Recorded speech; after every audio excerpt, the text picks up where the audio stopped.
என்ன டாபிக் அப்படின்னு பார்த்தீங்கன்னா ப்ராப்பர்ட்டி லா 1ல் சேல்ஸை பற்றி நம்ம பார்க்குறோம். இதுக்கு முந்தின வீடியோ பார்த்தீங்கன்னா சேல்ஸ்னால் என்னன்றதை பார்த்தாச்சு. வாட் இஸ் சேல் அந்த கான்செப்ட்டுக்கு வந்தாச்சு. இப்போது சேல்ஸில் கேட்கக்கூடிய பிக் கொஸ்டினில் மிக முக்கியமானது, இது தவிர்த்து வேறு எந்த பிக் கொஸ்டினும் இதில் இருக்கிற மாதிரி எனக்கு தெரியல. இதை மட்டும்தான் சுற்றி உங்களுடைய கொஸ்டின் பேப்பரில் கேட்டுக்கிட்டே இருக்கிறாங்க. என்ன அப்படின்னு பார்த்தீங்கன்னா விற்பனைக்கு முன்பும் பின்பும், அதாவது பிஃபோர் அண்ட் ஆஃப்டர் விற்பவரின் உரிமைகள் மற்றும் கடமைகள் என்ன அப்படின்ற மாதிரி கேட்குறாங்க. இதுதான் கொஸ்டின். இதை நான் என்ன பண்ணியிருக்கேன்னு பார்த்தீங்கன்னா 4ஆக பிரிச்சுருக்கேன். 4ஆனா எப்படின்னு பார்த்தீங்கன்னா பிஃபோரில் 4, பியில் 4, பிஃபோரில் 4, ஆஃப்டரில் 4. ஸோ இப்படி இதை மட்டும் ஞாபகம் வச்சுக்கிட்டிங்கன்னா இந்த கொஸ்டினை மிக எளிமையாக நீங்கள் எழுதிடலாம். B4 அண்ட் A4 எதில் விற்பனைக்கு what are the rights and liabilities of a seller before and after. ஒரு இடத்த வாங்குறீங்க, இடத்த வாங்குறதுக்கு முன்னாடி என்ன உங்களுடைய லயபிலிட்டி இருக்குது, பின்னாடி என்ன லயபிலிட்டி இருக்குது, முன்னாடி என்னெல்லாம் உரிமைகள் இருக்குது, பின்னாடி என்னெல்லாம் உரிமைகள் இருக்குது, இவ்வளோ தான் விஷயம். அதே மாதிரி செல்லருடைய உரிமைகள் என்ன, லயபிலிட்டிஸ் என்ன, பையருடைய உரிமைகள் என்ன, லயபிலிட்டிஸ் என்ன, மொத்தத்தை கூட்டி பார்த்தீங்கன்னா மொத்தம் 8 வந்துடும் உங்களுக்கு. அந்த 8 தான் இந்த இடத்துல B4ன்னு போட்டிருக்கேன், A4ன்னு போட்டிருக்கேன். ஸோ 4 + 4 8 வந்துடும் உங்களுக்கு. ரைட்டு. இதை நான் 2ஆக பிரிச்சிருக்கேன். இந்த இடத்துல ஒரு வாக்கியத்தை சொல்லியிருக்கேன் பாருங்கள், பேஸ்ட் ஆன் நேச்சுரல் ஜஸ்டிஸ். இது வந்து பார்த்திங்கன்னா பெருசாக கோடிஃபைடு கிடையாது, ஒரு லாவில் வச்சு சொல்லக்கூடிய கோடிஃபைடு கிடையாது. எல்லாமே பார்த்திங்கன்னா நேச்சுரல் ஜஸ்டிஸ். இது லா படித்தவங்க தான் பேசணுன்ற அவசியம் கிடையாது அப்படின்ற விஷயத்தை சொல்கிறதுக்கு தான் இந்த நேச்சுரல் ஜஸ்டிஸ் என்ற வார்த்தையை தூக்கி உள்ளே விடுறாங்க. இருந்தாலும் டிபி ஆக்டில் ஒவ்வொன்றுத்துக்கும் ஒரு செக்ஷனை டிஃபைன் பண்ணி சொல்லியிருக்காங்க. அதை நீங்கள் அழகாக நீங்கள் எழுதிக்கலாம். நீங்கள் ஃபஸ்ட்டு எப்படி நம்ம பார்க்கறது அப்படின்னு பார்த்தீங்கன்னா பிஃபோர் ஆஃப் சேல், அதாவது விற்பனைக்கு முன்பு செல்லருடைய லயபிலிட்டிஸ் என்ன, நிலத்தின் உரிமையாளருடைய கடமைகள் என்ன. அதே மாதிரி பிஃபோர் ஆஃப் சேல் செல்லருடைய ரைட்ஸ் என்ன, விற்பனைக்கு முன்பு விற்பவரின் உரிமைகள் என்ன. 2 முடிஞ்சிச்சா? 3ஆவதுக்கு வரம் பாருங்கள். பிஃபோர் ஆஃப் சேல் பையருடைய லயபிலிட்டிஸ் என்ன, விற்பனைக்கு முன்பு வாங்குபவரின் கடமைகள் என்ன. Before of sale buyer of rights, விற்பனைக்கு முன்பு வாங்குபவரின் உரிமைகள் என்ன. இது 4. அப்படியே இந்த சைடு வந்தீங்கன்னா ஆஃப்டர் ஆஃப் சேல் செல்லருடைய லயபிலிட்டிஸ் என்ன, விற்பனைக்கு பின்பு விற்றவரின், அதாவது நிலத்தின் உரிமையாளர் விட்டுட்டார், இப்போ விற்றவரின் உரிமைகள் கடமைகள் என்ன. ஆஃப்டர் ஆஃப் சேல் செல்லருடைய ரைட்ஸ் என்ன அப்படின்ற மாதிரி கேட்குறாங்க. ஆஃப்டர் ஆஃப் சேல் பையருடைய லயபிலிட்டிஸ், ஆஃப்டர் ஆஃப் சேல் பையருடைய ரைட்ஸ். அவ்வளவே தான். மொத்தம் 8 தான். மிக எளிமையாக உங்களுக்கு புரிஞ்சு போச்சு. இதுக்கப்புறம் நேச்சுரல் ஜஸ்டிஸ்ன்னு சொல்லியாச்சு. நீங்கள் ஞாபகம் வச்சுக்க வேண்டிய ஒரே ஒரு விஷயம் என்னன்னு பார்த்தீங்கன்னா இந்த செக்ஷனை மட்டும்தான். சரி, இப்போது பிஃபோர் ஆஃப் சேல் செல்லருடைய லயபிலிட்டிஸ், விற்பனைக்கு முன்பு விற்பவரின் கடமைகள் என்ன அப்படின்னு பார்த்தீங்கன்னா ஆஸ்க் மெட்டீரியல் டிஃபெக்ட். ஒரு இடத்த அவர் விற்க போகிறாரு, அந்த இடத்திற்குள்ளே இருக்கக்கூடிய என்னென்ன குறைபாடுகள் இருக்குன்னு ஒரு பையர்கிட்ட சொல்லணும். அவர் இது மாதிரி தண்ணி வந்து இந்த நிலத்தில் இருக்காதுங்க, தண்ணி வந்து உப்பு தண்ணியாக இருக்கும், சாயில் டெஸ்ட்டுக்கு ஏற்றது கிடையாது, நீங்கள் பில்டிங் கட்டுறதுக்கு இந்த மாதிரி என்னென்ன குறைபாடுகள் இருக்கோ, மரம் சரியாக வளராது, செடிகள் வளராது, இந்த மாதிரி என்னென்ன குறைபாடுகள் இருக்கோ அதெல்லாம் சொல்லக்கூடிய அந்த கடமையை விற்பவர் முதலில் பெறுகிறார். அதுக்கப்புறம் தான் அவர் வாங்காததை பற்றி யோசிக்கணும். ஃபஸ்ட்டு ஒன் புரிஞ்சு போச்சு உங்களுக்கு. செகண்ட் ஒன்று பார்த்தீங்கன்னா to produce title deed. Section 55 subclause 1 subclass B define பண்ணி சொல்கிறது என்னென்னா, ஒரு இடத்த வாங்க வரவர் செல்லர்கிட்ட கேட்குறாரு, உங்களுடைய அந்த டைட்டில் கொடுங்க. டைட்டில்னா என்ன, அந்த மூலப்பத்திரத்தை கொடுங்க அப்படின்னு கேட்குறாரு. அதை நான் கொடுக்க மாட்டேன்னு சொல்லக்கூடாது. ஏன்னா அது கொடுக்க வேண்டிய கடமை அவருக்கு இருக்குது, அந்த லயபிலிட்டிஸ் அவருக்கு இருக்குது. வேணும்னா ஏதாச்சும் ஒரு கன்சிடரேஷன் வாங்கிக்கலாம். ஒரு 5,000 ஒரு 10,000 அந்த இடத்திற்கு விலைக்கு தகுந்தாற் போல் நம்ம ஒரு கன்சிடரேஷன் அமௌண்ட்டை வாங்கிட்டு நீங்கள் ஒரு மூலப்பத்திரத்தை கொடுக்கலாம். அவர் அந்த இடத்த வாங்கலைன்னா அந்த அமௌண்ட்டு உங்கள்கிட்டயே தான் தங்கிடும். ஸோ இந்த மாதிரி ஒரு அக்ரிமெண்ட்டோடு நீங்கள் வாங்கலாம்.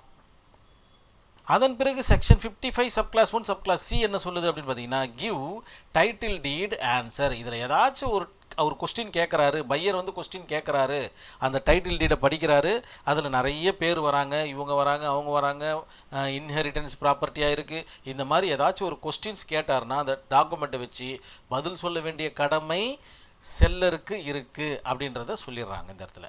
அதுக்கப்புறம் எக்ஸிக்யூட் ஏ கன்வைனன்ஸ் அப்படின்ற ஒரு விஷயத்த சொல்கிறாங்க.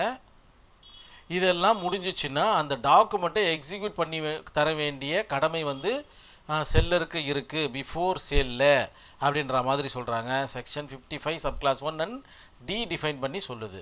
அதுக்கப்புறம் டேக் கேர் த ப்ராப்பர்ட்டி. இப்போ வரைக்கும் யார்கிட்ட அந்த ப்ராப்பர்ட்டி இருக்குதுன்னு பார்த்தீங்கன்னா செல்லர்கிட்ட தான் இருக்குது, அதாவது விற்பவர்கிட்ட தான் இருக்குது. இன்னும் அவர் விற்கலை, அதை பற்றின பேச்சுவார்த்தைகள் மட்டும்தான் நடந்துட்டுருக்கு. அது வரைக்கும் விற்பனை பண்ணுற வரைக்கும் அந்த ப்ராப்பர்ட்டியை சேல் பண்ண வேண்டிய கடமை, அதாவது பாதுகாக்க வேண்டிய கடமை அந்த செல்லருக்கு இருக்குன்றதை சொல்லிடுறாங்க. இவ்வளவே தான். அதுக்கப்புறம் டு பே த அவுட்கோயிங்ஸ்னால் என்ன, அந்த இடத்திற்கு உண்டான வரிகள், மற்ற ஏதாச்சும் அரசாங்கத்தினால் சொல்லப்பட்ட அந்த அமௌண்ட்டுகள் எல்லாத்தையும் இவர் செலுத்த கடமைப்பட்டுள்ளார். யார்? செல்லர் செலுத்த கடமைப்பட்டுள்ளார் பிஃபோர் த சேல். இதுதான் ஃபஸ்ட்டு கான்செப்ட். இதை வச்சே நீங்கள் எல்லாத்தையும் அரே பண்ணலாம். சரி, ரைட்டு. இப்போது செல்லருடைய கடமையை பார்த்தாச்சு, பிஃபோர் ஆஃப் சேல். இப்போ பிஃபோர் ஆஃப் சேலில் செல்லருடைய ரைட்ஸ் என்ன, அவருடைய உரிமைகள் என்ன அப்படின்னு பார்க்கும்போது, இன்னும் விற்கப்படாமல் இருக்கும் அந்த இடத்துடைய ரெண்ட்டு, அதில் வரக்கூடிய ப்ராஃபிட் எல்லாமே செல்லரை தான் போய் சேரும்ன்றாங்க. நீங்கள் சின்னதாக ஒரு அக்ரிமெண்ட் போட்டு வச்சுருந்தாலும் சேல் டீடு முடியறதுக்கு முன்னாடி வரைக்கும் அந்த செல்லர் தான் அந்த இடத்திற்கான ஓனர். ஸோ அதன் அடிப்படையில் ரெண்ட்டை கலெக்ட் பண்ணுறதுக்கும் அதுலேருந்து வரக்கூடிய ஆதாயங்களை பெறுவதற்கும் அந்த செல்லருக்கு மட்டுமே உரிமை உள்ளதாக இந்த இடத்துல கருதப்படுது. அதுக்கப்புறம் நம்ம பார்க்கக்கூடிய இரண்டாவது concept before the sale of buyer. இப்போ பையருக்கு வந்துட்டோம், நம்ம செல்லர் முடிஞ்சு போச்சு, பையருக்கு வந்துட்டோம். இன் பிஃபோரில் அவருடைய லயபிலிட்டிஸ் என்ன அப்படின்னு பார்த்தீங்கன்னா, இந்த இடத்துல இந்த பையர் இதெல்லாம் சொல்லுவாரான்னு எனக்கு தெரியல. எல்லாரும் மேக்ஸிமம் போய் சொல்லிப்பாங்கன்னு வச்சுப்போமே. Disclose the property value increasing. எதன் இந்த ப்ராப்பர்ட்டியோட வேல்யூ இன்க்ரீஸ் ஆக போகுது அப்படின்னு இந்த பையருக்கு தெரிஞ்சு அந்த இடத்த வாங்குறாருன்னா அதற்குண்டான உண்மையை இவங்கக்கிட்ட, அதாவது செல்லர்கிட்ட சொல்லணும் அப்படின்ற ஒரு வாக்கியத்தை இந்த செக்ஷன் 55 சப்கிளாஸ் 5 சப்கிளாஸ் ஏ வந்து சொல்லுது. இதெல்லாம் சொல்லுவாங்களான்னு தெரியாது. ஃபார் எக்ஸாம்பிள் ஒரு 10 lakhsக்கு இந்த இடத்த வாங்குறாருன்னா அடுத்த வருஷமே பார்த்தீங்கன்னா 20 லட்சமாக மாறும் அப்படின்ற விவரத்தை செல்லர்கிட்ட சொல்லணுமா இந்த பையர், அவருடைய கடமையாக சொல்கிறாங்க இந்த செக்ஷனில். சரி, அதுக்கடுத்தது பார்த்தீங்கன்னா டு பே த ப்ரைஸ். இந்த இடத்திற்கு உண்டான அந்த 10 லட்சத்தை பார்த்தீங்கன்னா சேல் டீட் பண்ணும்போது கொடுத்து விட வேண்டும். யார் சொல்கிறது? செக்ஷன் 55 சப்கிளாஸ் 5 சப்கிளாஸ் பி சொல்லுது.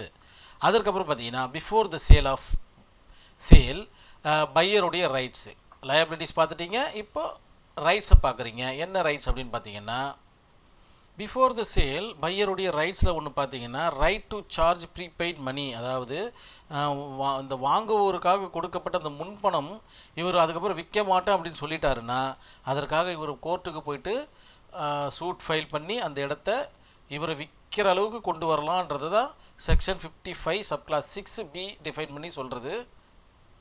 இந்த விவகாரங்கள் அதிகமாக நடக்கும். ஏன்னு பார்த்தீங்கன்னா இவர் என்ன சொல்கிறார் இந்த இடத்துல, disclose the property value increasing. இப்போ 10 லட்ச ரூபா இருக்கிற அந்த இடம் பார்த்தீங்கன்னா 20 லட்ச ரூபா அடுத்த வருஷத்தில் மாறுதுன்னா கிட்டத்தட்ட 100% ஹைக். அது அந்த ஹைக்கை வந்து செல்லருக்கு தெரிஞ்சிடுச்சுன்னா அவர் என்ன பண்ணுவார், இதற்கு முன்னாடி இவங்க ஒரு கான்ட்ராக்ட் ஒன்று போடுவாங்க, விற்பதற்கு முன் விற்பதற்கு பின்ன்ற மாதிரி. விற்பதற்கு பின் அப்படின்றது பார்த்தீங்கன்னா எக்ஸிக்யூட்டிவ் டீட், அதாவது டைட்டில் டீடாக மாறிடும். விற்பதற்கு முன்னே ஒரு கான்ட்ராக்ட், இந்த டேட்டில் நான் டைட்டில் டீல் பண்ணிக்கிறேன், அதற்குண்டான அச்சாரமாக உங்களுக்கு இவ்வளோ அட்வான்ஸ் தரேன்ற மாதிரி.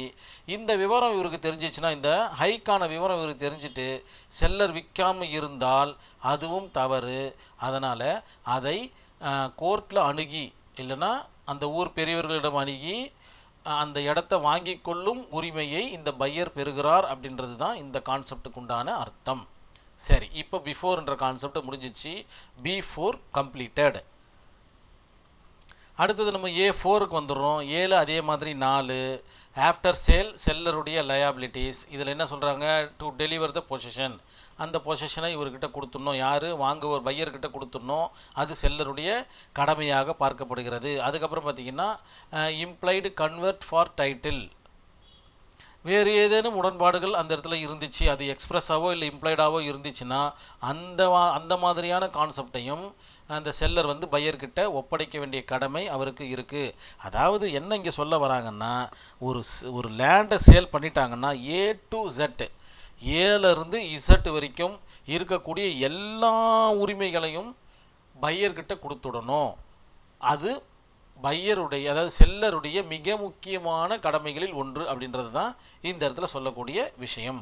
அதுக்கப்புறம் to deliver all parent documents, ஏதாச்சும் ஒரு டாக்குமெண்ட்ஸ் பேரண்ட் டாக்குமெண்ட்டு இதற்கு முன்னாடி அதற்கு ஒரு 10 பேரண்ட் டாக்குமெண்ட் இருந்தாலும் எல்லாத்தையும் பஞ்ச் பண்ணி அவர்கிட்ட ஒப்படைக்க வேண்டிய கடமை. இதுவும் எந்த கான்செப்டில் வருது அப்படின்னு பார்த்தீங்கன்னா A to Z அப்படின்ற கான்செப்டில் வருது.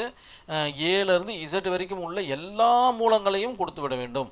இதுதான் பார்த்தீங்கன்னா செல்லருடைய கடமை. அதனால தான் இந்த இடத்துல அழகாக நேர்த்தியாக சொல்லப்பட்டிருக்கு to deliver all parents document, எல்லா டாக்குமெண்ட்டையும் ஒன்று விடாமல் வரி ரசீதிலிருந்து எல்லாத்தையும் பார்த்திங்கன்னா அந்த வாங்குபவரிடம் ஒப்படைக்கக்கூடிய அந்த கடமை செல்லருக்கு உண்டு. ஆஃப்டர் சேல் முடிஞ்சதுக்கு அப்புறமா இதுதான் ஞாபகம் வச்சுக்க வேண்டிய விஷயமே இவ்வளோ தான், வேறு ஒன்றும் கிடையாது. அதுக்கப்புறம் ஆஃப்டர் ஆஃப் சேல் செல்லருடைய ரைட்ஸ் என்ன அப்படின்னு கேட்கும்போது, இப்போ சேல்ஸ் முடிஞ்சு போச்சு, ஆஃப்டர் சேல் என்ற கான்செப்ட் நம்ம வந்துட்டோம். பையர் பார்த்திங்கன்னா அவருடைய டைட்டில் டீடை மாற்றிக்கிட்டதுக்கப்புறமா அவங்களுக்குள்ளே பேசப்பட்ட தொகை 10 லட்சம்னு வச்சுப்போமே. இந்த 10 லட்சத்தில் ஏதாச்சும் ஒரு கம்மியாக அமௌண்ட் ஒரு கொடுத்துருந்தாருன்னா கான்ட்ராக்ட் படி கொடுக்காம ஒரு 9,50,000 கொடுத்துருந்தாரு, 50,000 நான் பிடிச்சிக்கிறேன் அப்படின்லாம் எதுவுமே சொல்ல முடியாது. எல்லா அமௌண்ட்டையும் செல்லர் வாங்கி கொள்ளும் உரிமையை பெற்றுள்ளார். 10 லட்சம்னா 10 லட்சத்தை அவர் வாங்கிக்கலாம். இதுதான் பார்த்தீங்கன்னா இதோடைய கான்செப்ட். இப்போ ஆஃப்டர் செல்லருடைய லயபிலிட்டிஸ் அண்ட் செல்லருடைய ரைட்ஸை கம்ப்ளீட் பண்ணியாச்சு. இப்போ அப்படியே யார் நேர் ஆப்போசிட்டில் இருக்காங்க, அடுத்தது பையரை தான் பார்க்க போகிறோம். ஆஃப்டர் சேல் பையருடைய லயபிலிட்டிஸை பார்க்க போகிறோம், ஆஃப்டர் சேல் பையருடைய ரைட்ஸை பார்க்க போகிறோம். இவ்வளவே தான் ட்ரிக்கு, வேறு ஒன்றும் கிடையாது. மொத்தம் 8 பையரில் 4, அதாவது செல்லரில் 4, ரைட்ஸில் 4, லயபிலிட்டிஸில் 4, அவ்வளோதான். இந்த இடத்துல பார்த்தீங்கன்னா not cost by seller bear loss, இதில் ஏதாச்சும் ஒரு லாஸஸ் வருது, பியரியர் லாஸ் என்ற கான்செப்ட் எதனா வருது அப்படின்னா அது செல்லரை போய் சேரும். ஏதாச்சும் ஒரு டிஃபெக்ட் எதனா இருக்குது அப்படின்னா செல்லர் தான் பார்த்தீங்கன்னா தீர்த்து கொடுக்க வேண்டிய கட்டாயத்தில் இருக்குது. அது டைட்டில் டீலே ஒரு வாசகமாக வந்துடும். அதுக்கப்புறம் டு பே அவுட் கோயிங்ஸ் எல்லாமே பார்த்தீங்கன்னா ஆஃப்டர் சேலுக்கு முடிஞ்சதுக்கப்புறம் பையருடைய லயாபிலிட்டிஸாக இந்த கான்செப்ட் வந்துடுது. டு பே அவுட் கோயிங்ஸ், இந்த வரி இந்த மாதிரி எல்லா கான்செப்டும் பையருடைய கடமையாக வந்துடும். இதுதான் பார்த்தீங்கன்னா இதுக்கு முன்னாடி பார்த்தீங்கன்னா செல்லருடைய கடமையாக இருந்துச்சு, இப்போ பார்த்தீங்கன்னா பையருடைய கடமையாக மாறுது. இது இந்த இடத்துல சொல்லப்பட்ட ஒரு விஷயங்கள். டு பே அவுட் கோயிங்ஸ்னு சொல்லியாச்சு. இந்த இடத்துலையும் பார்த்தீங்கன்னா டு பே அவுட் கோயிங்ஸு. ஒரே ஒரு விஷயம், இந்த இடத்துல செல்லர் இருக்கார், இந்த இடத்துல பையர் இருக்கார், அவ்வளோதான் விஷயம். அதுக்கப்புறம் ஆஃப்டர் சேல் பையருடைய ரைட்ஸ் என்ன, ஒரே ஒரு ரைட்ஸ் ஒன்று இருக்குது. To take rights to take all benefits of property. திடீர்னு பார்த்தீங்கன்னா அந்த இடம் பார்த்தீங்கன்னா 50 லட்சத்துக்கு ஓடி இருதுன்னா அது அவர் மட்டும்தான் அனுபவிக்க முடியும், பையர் மட்டும்தான் அனுபவிக்க முடியும். 50 லட்சம் போயிடுச்சா, மறுநாளே 50 லட்சம் போயிடுச்சா, எனக்கு ஒரு 10 லட்சமாவது கொடுங்க அப்படின்னு செல்லர் கேட்க முடியாது. ஸோ முழு உரிமையும், அதுதான் பார்த்தீங்கன்னா சுவாதீனம் சொல்லுவாங்க தமிழில். முழு சுவாதீனமும் பையரிடம் சென்றடைந்து விட்டால் அதில் வரக்கூடிய அனுகூலங்கள் அனைத்தும் பையரையே சேரும்.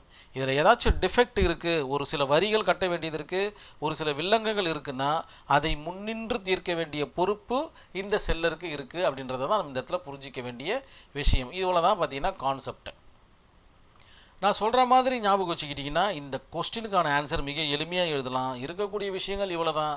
அப்படியே உட்காந்து யோசிங்க. விற்பவருடைய கடமைகள் என்ன, விற்பவருடைய உரிமைகள் என்ன, விற்பவருடைய செல்லருடைய ரைட்ஸ் என்ன, செல்லருடைய பையருடைய ரைட்ஸ் என்ன, இந்த மாதிரி மாற்றி 4 விஷயத்தை யோசிச்சிங்கன்னா உங்களுக்கு உண்டான ஆன்சர்ஸ் வந்துக்கிட்டே இருக்கும். இந்த செக்ஷன்ஸை கொஞ்சம் ஞாபகம் வச்சுக்கிங்க. 1 by 1 எழுதிட்டு அதுக்கப்புறம் நீங்கள் அதை பற்றின யோசனைகள் வரும்போது உங்களுக்கு உண்டான ஆன்சர்ஸ் நீட்டாக வரும். இது பார்த்தா ஆஸ்க் மெட்டீரியல் டிஃபெக்ட்னா ஆஸ்க் மெட்டீரியல் டிஃபெக்ட்னு போட்டு ஒரு 5 லைன் 6 லைன் நீங்கள் எழுதணும். நீங்கள் என்ன விஷயன்றதை நீங்கள் எழுதிக்கிட்டே வரணும். இதுதான் அதுக்கான கான்செப்ட்டு. ஸோ ஒன்றுத்துக்கும் நீங்கள் 5 லைன் எழுதினீங்கன்னா கண்டிப்பாக அது 5-6 பக்கத்துக்கு போகிறதுக்கு உண்டான வாய்ப்புகள் அதிகம். கண்டிப்பாக இந்த வீடியோ உங்களுக்கு யூஸ்ஃபுல்லாக இருக்கும்னு நினைக்கிறேன். நன்றி, வணக்கம்.